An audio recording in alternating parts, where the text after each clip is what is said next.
Now, moving forward, those of you that have been following our Prime Minister, the Prime Minister has always said, upon the declaration of the United States of Biafra, the Brigade Cabinet will be dissolved. I know he has said that publicly and privately. And that is exactly what I did. With the power vested in me and in nobody else. It is me that he vested that power because I know the reason why he requested for that to happen. Which is not what I'm going to start explaining here. If somebody respects our Prime Minister, Simon Eber, and he gave that order, why should the person or the individual try to disobey that order? And they will tell you that they are fighting for Biafra. They want to raise funds for Biafra. Is it the job of the finance department, headed by Sonny Abarawa, to be talking about raising money for the Biafra restoration? It's not his job. But for some reason, they all decided to do what they think they want to do. As we are speaking right now, the finance minister now has sent out a WhatsApp, a Zoom meeting for the 40 state administrators in Homeland to meet with him tomorrow. But he refused to come to the meeting with the person that the Prime Minister have given the power. But he went, this is just to disorganize and destroy. But you know what? Not in this struggle where I am. This year case is dead on arrival, and they will fade if they want to.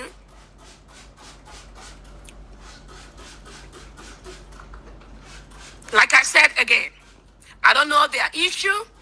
I'm not going to get into that. But we have a defense minister that is currently attending to some issues in defense. And that is the right thing to do. Because when PM was available, most things come to him. Most information come to him. But all of a sudden, because he's out, some people think they are the ones that is in charge of everything.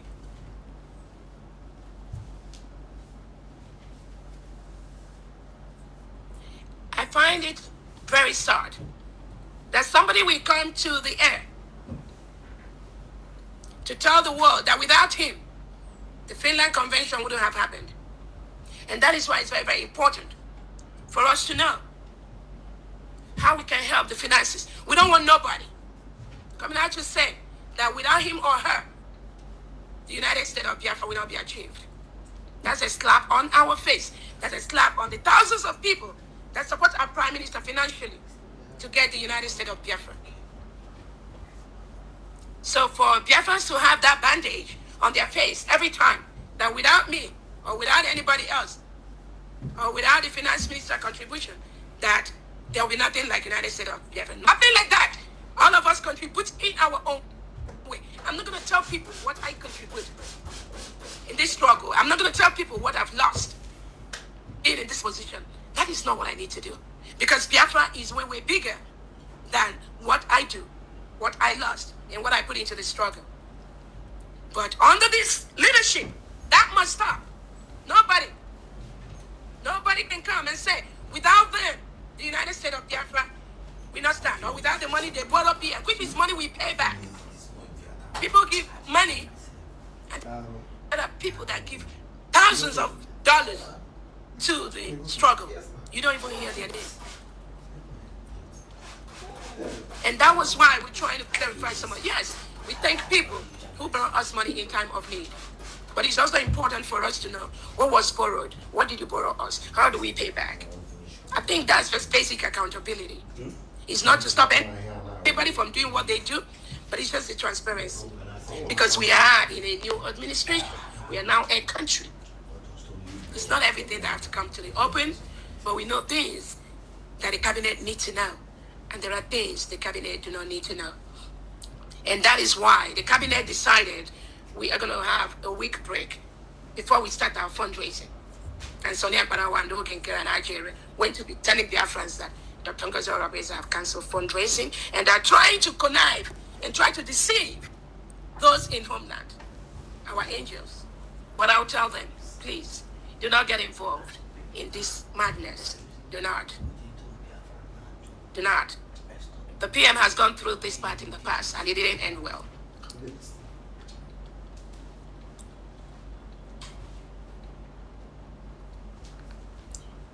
The essence of the information department is to let Biafrans know what is going on. Keep us abreast of the information. Not to use the information department to be spreading false information to the public and spreading lies and try to witch hunt somebody because you feel PM did not give you the power to run the struggle. PM knows all of us one by one. He knows what each individual can do before he gave that power. If you think PM knows that you can run this struggle, he would have made you the one in charge until he comes out. But the Prime Minister didn't do that. And as long as he didn't do that, you must bow by that instruction that the Prime Minister gives. That's the right thing to do if you truly love the PM, as you say. Yes, all right, my brothers, lovers of freedom, lovers of Biafra. Yeah. Today again, at least you listen to the voice record of our Chief of Staff, Ngozi Orabueze. She has been addressing the cabinet members of Biafrans earlier on today. You all have been condemning the woman that she's doing this, that she's trying to extort money from, but now she's out. Okay, now from this voice record you listen to now, at least you can be able to know that yes, for her to come out to address the cabinet members, even the absence of Simon Ekpa, is it not to show you that this woman is doing a great job? What a man can do, a woman can also do it as well. You understand? This is what she's trying to let others know. So those of you that has been condemning her, that she has been doing this, that she has been trying to extort money, that is all lies. They are all propaganda informations. You understand? That is just to tarnish her image so that tomorrow they will be like, hey, they will come in search of her, just like as they captured Simon Ekpa and Mazen Nandikal. Now nobody will be able to speak for us. That is all they are doing. Most of the times, but we ourselves one day, you understand? We are fighting for Biafra. We are fighting for freedom. We are struggling. Yes, yet we still have saboteurs. Okay, now if you go to my previous videos, you will see where the GTF in Imo State apprehended Gentle, the second in commander of Biafran Liberation Army, apprehended their home, demolished everything. That is a source of information from inmates. Our side the information. So I know Chokwa Biafra. Let us as well be vigilant. You understand? We let us be vigilant with the people around us because so that is the only thing that you guys have to know. There are a lot of people that have been creating platforms.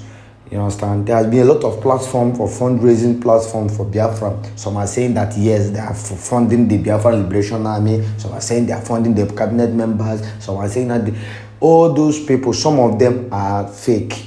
This is what she's here now to let everybody know. Most of them are fake. You understand? If that this information now that is not clear, or maybe she's part of those kind of dirty games, she wouldn't have come out boldly to speak out. You understand? So those of you that has been condemning her, please, I want you people to withdraw. All those media houses that have been circulating fake news about our Chief of Staff, Ngozi Orabueze, please, they should withdraw. At least this statement now have given much proof that she's innocent of all the allegations that have been given to her. You understand? So now I want you guys to make sure you subscribe to this channel and make sure you follow up all the information and share as well, and drop your comments. You know, through comments we know people's mind. You understand? So thank you very much and do have a wonderful Sunday.